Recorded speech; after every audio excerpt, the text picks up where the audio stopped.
donc, alors, je voudrais dire, la personne n'est pas morte. Hein, voilà, elle a eu 6 coups de couteau dans une tentative de meurtre, hein, c'est ce que je voulais dire, et non pas meurtre, mais c'est vrai que 6 coups de couteau, ça devient n'importe quoi. Aujourd'hui, juge Judy Kael, pourquoi les infirmières sont en galère à cause de tout ça? Mais en fait, là, c'est typique de ce qui se passe.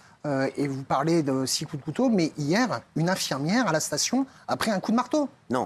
Ici, sur Paris. C'est incroyable. Mais moi, je vous dis, j'ai des potes qui sont embrouillés à la station-service avant-hier aussi. J'ai des dizaines d'infirmières qui nous appellent, qui se font insulter dans les rares pompes où on a un accès prioritaire.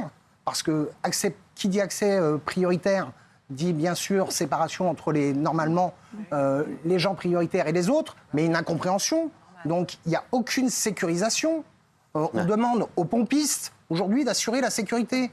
Comme on a demandé avant dans les bars au moment du Covid de faire la police. Bien sûr. C'est pas à eux de faire la police.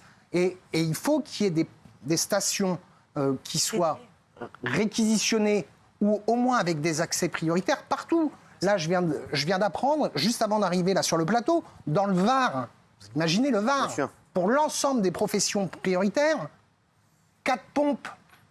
4 pompes pour l'ensemble du Var. C'est n'importe quoi. On se retrouve, nous, avec des infirmières aujourd'hui qui ne peuvent plus assurer leurs soins à domicile. Alors, je vais vous dire ce qu'a dit la Première ministre dans un instant, voilà, Elisabeth Borne.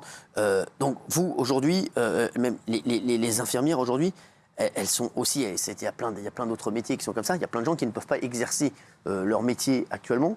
Et les infirmières, c'est très grave parce qu'elles ne peuvent pas soigner les gens. Ah oui. Voilà, nous, aujourd'hui, on est obligés de sélectionner dans nos tournées de soins les soins qui sont prioritaires ou pas. Mais ça, c'est pas possible. Dans quel pays on vit où on est obligé de sélectionner les gens qu'on va soigner? On est obligé, les cas graves, parfois, de les renvoyer sur l'hôpital. Parce qu'ils n'ont pas suffisamment de problèmes à l'hôpital. C'est fou.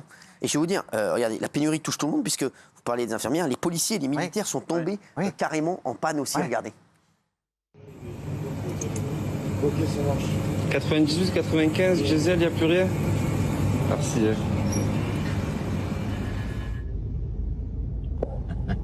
Et voilà que ça pousse. Même les keufs, ils n'ont plus de gasoil. Je trouve. Non mais on rigole, mais c'est la France. Vous vous rendez compte? Non mais est-ce que vous vous rendez compte de ça? C'est fou. Vous vous rendez compte s'ils doivent aller en intervention, les infirmières qui ne peuvent pas soigner des gens? Non mais on devient fou. C'est Olivier Thomas, pompiste. Explique-nous ce qui se passe, Olivier, qu'on connaît bien, Olivier et moi. C'est dramatique, c'est totalement dramatique. Là, à un moment ou un autre, ils nous ont laissé tranquilles. En septembre, on a gagné notre vie pendant 3 semaines. Bien sûr, c'est ce que Total avait descendu 30 centimes d'euros. Et en fait, on était en dessous des stations-service, donc des grandes surfaces. Ça fait 28 ans que ça ne m'est jamais arrivé. On a fait 70 000 litres en 1 mois, 3 semaines, et d'un seul coup, ils coupent les ponts. Ah, j'ai rien contre vous, mais vous êtes syndicaliste. Et dès l'instant où il y a quelqu'un qui se met en place et qu'un syndicat est là au milieu, ça ne fait pas avancer les choses. Et là, pour l'instant, on est vraiment à l'arrêt total. On ne peut pas laisser la France comme ça. Ouais, c'est pas possible. Mais vous avez vu ça où? Alors, il y a le président. Il faut qu'on prenne les choses en main. Il y a le président qui en a parlé. Il s'est exprimé sur le sujet aujourd'hui lors d'un déplacement en Mayenne. Regardez. Cette situation, premièrement, elle n'est pas liée à la guerre du tout. Et deuxièmement, elle n'est pas le fait du gouvernement. Je crois qu'il y a des négociations qui sont en bonne voie pour les prochaines heures. Mais j'appelle aussi l'ensemble des entreprises concernées et de leurs salariés à l'esprit de responsabilité. Les négociations salariales sont toutes légitimes, il ne m'appartient pas d'en juger. Mais il faut qu'elles trouvent une conclusion pour que, en quelque sorte, ce ne soient pas nos compatriotes qui en soient les victimes. Le blocage, ce n'est pas une façon de négocier. Mais vous comprendrez aisément qu'on ne va pas rentrer dans une situation où c'est le président de la République qui va faire les négociations salariales chez SO Total. Parce que là, on va partir cul par-dessus tête. Hein. Non, là-dessus, il a raison. C'est pas lui il faut que ça se bouge. Après, il y a Elisabeth Borne, je vous dis. On peut réquisitionner, hein. Alors, s'il vous plaît, c'est exactement, s'il vous plaît, Elisabeth Borne, Premier ministre, pourrait prendre la décision de réquisitionner les raffineries pour mettre fin aux pénuries de carburant, selon une source de l'exécutif. Matignon étudie toutes les possibilités et celle-ci est très sérieuse. Parce que c'est vrai que là, c'est incroyable. Aujourd'hui, on voit Total Énergie, 10 milliards d'euros de bénéfices. Ouais. 10 milliards d'euros de bénéfices. En un semestre seulement. Oui, en un semestre. Non mais les gars, et le PGM Total s'est augmenté l'an dernier de 50% son salaire. Ouais. Et nous, ils nous laissent dans la merde. Non mais les gars, ils gagnent 6 millions par an. Mais on peut, dans ce pays, de toute façon, quand quelqu'un gagne de l'argent, il dérange. C'est pas logique. Mais à un moment ou un autre, qu'il y ait quelque chose qui se fasse, c'est pas normal que les raffineries bloquent tout et nous prennent en otage. C'est pas normal et c'est pas logique. Oui, mais comme a dit le président, et là je suis d'accord avec le président, il faut que là qu'il trouve une issue, et c'est pas au président d'aller faire la négociation. Ouais, mais ça fait combien de temps qu'ils essayent de négocier Total et que l'État est au courant. Moi, je lui demande pas d'aller faire la négociation chez Total. Moi, je lui demande de faire son boulot de président. Il y a un président qui avait dit gouverner, c'est prévoir. Les problèmes chez Total, ils sont au courant depuis des mois. Donc il sait très bien qu'il allait y avoir, au bout d'un moment, le dialogue social. On sait très bien des fois comment ça se termine. Ça se termine par des blocages. Donc ils savaient qu'il y aurait des problèmes.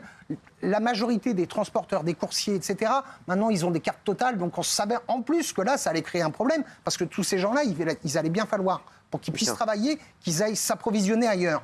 Donc ils sont venus, ils ont saturé l'ensemble des autres stations. Aujourd'hui, ça a créé une pénurie et en plus, il y a eu un vent de panique. Oui. On avait déjà eu ça avec le papier toilette. C'est incroyable. Nous, dès qu'il y a un problème, c'est la panique, tout le monde saute dessus. Je voulais que vous soyez là ce soir, parce que pour tirer la sonnette d'alarme, parce que voilà, on parle d'infirmières qui ne peuvent pas aller soigner des gens, on parle de policiers, on parle de militaires, les policiers, on les compte, ils ne peuvent pas aller en intervention, les pompiers, comment ils font? Mais même la personne qui travaille tous les jours pour gagner, pour son loyer, pour tout, il ne peut pas aller travailler. Exactement. Chez nous, on est vide depuis 10 jours. Bah oui. 10 jours, c'est-à-dire que moi, ma station, zéro.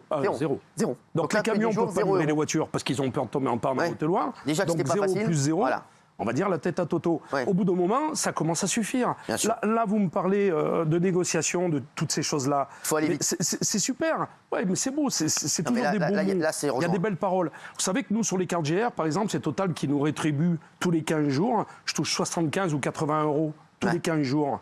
Pour les cartes GR. Donc en fait, les cartes GR ne sont pas prioritaires par rapport à Total. Nous, on est Elan, donc Elfantard. On travaille avec les cartes Total. S'ils viennent nous dilapider, c'est-à-dire tous les gendarmes, les pompiers, tous les services de rapidité, de proximité, comme vous dites, à un moment ou un autre, on n'aura plus de carburant et on va gagner 75 euros tous les 15 jours. C'est pas logique. C'est pas normal. Alors, on sait que Agnès Pannier-Runacher, la ministre de la Transition énergétique, qui est très sympa d'ailleurs, j'espère qu'elle va venir nous voir prochainement. Sachez qu'elle a la Covid, là, pour l'instant. Elle est en train de gérer la situation. Mais ils sont tous à fond électricité. Mais j'espère qu'elle va venir nous voir là, prochainement, pour nous parler de la situation. Peut-être demain ou après-demain, je ne sais pas quand elle peut venir. Mais aujourd'hui, il y a une vraie urgence. Voilà, je voulais absolument vous avoir tous les deux aujourd'hui. Juste un mot. Allez-y. Les portes ouvertes du mars ou avril, ça devait être avril. On a fait une voiture en porte ouverte chez nous, d'accord, chez moi. Opel qui avait, pour ne pas citer de marque, bien sûr, qui avait des voitures électriques, en a vendu 22. C'est-à-dire que les gens sont en train de changer d'attitude par rapport à tout ce qui se passe. Donc là, je suis sûr qu'à mon avis, par contre, ils ne pourront pas les livrer, mais il va y avoir des problèmes et les gens vont dire on va acheter. Ce qui est un total faux problème. Parce qu'il y aura un problème d'énergie avec l'électrique. Donc si tout le monde se bloque, on n'arrivera jamais à avancer. C'est pas possible. Ce que je veux surtout, c'est qu'on règle le problème de demain. Parce que moi, demain, j'ai des soignants qui me disent demain, je ne peux plus aller soigner. C'est ça. Et donc, il y a un gros problème de santé. En plus d'un problème d'approvisionnement de carburant, on va avoir un problème de santé publique. Et des travailleurs qui ne peuvent plus aller travailler. Et des travailleurs qui ne peuvent plus aller bosser. Mais il y a un moment aussi, il va falloir prioriser. Le fait de ne pas pouvoir aller bosser. Ouais, sauf que moi, j'ai eu le même discours avec des pharmaciens qui me disaient... c'est économique. Mais c'est pas mon logique. personnel ne pourra peut-être pas venir dans mon officine. On est en train de bloquer l'économie. Nous, c'est si pas demain logique. on ne va pas bosser, demain, c'est des gens qui meurent. Exactement. Et en rappelant qu'après, il faut bouger les choses. Pendant le Covid, déjà, on a décalé des opérations parce qu'on ne pouvait pas opérer les gens. Et maintenant qu'on a commencé à les opérer, on ne peut pas les soigner, les infirmiers. Exactement. Non, mais c'est un truc de fou. Merci en tout cas tous les deux d'avoir été là, Olivier. On espère que ça va... On va tout faire pour que ça se règle au plus vite. Nous, on peut rien... Ça a bougé quand je suis passé en mars. Ouais, c'est vrai. Ça a bougé quand tu es passé en mars. Exactement. J'espère que ça va rebouger quand tu es passé aujourd'hui. J'espère que ça va rebouger en tout cas. Merci à vous deux d'être venus nous voir.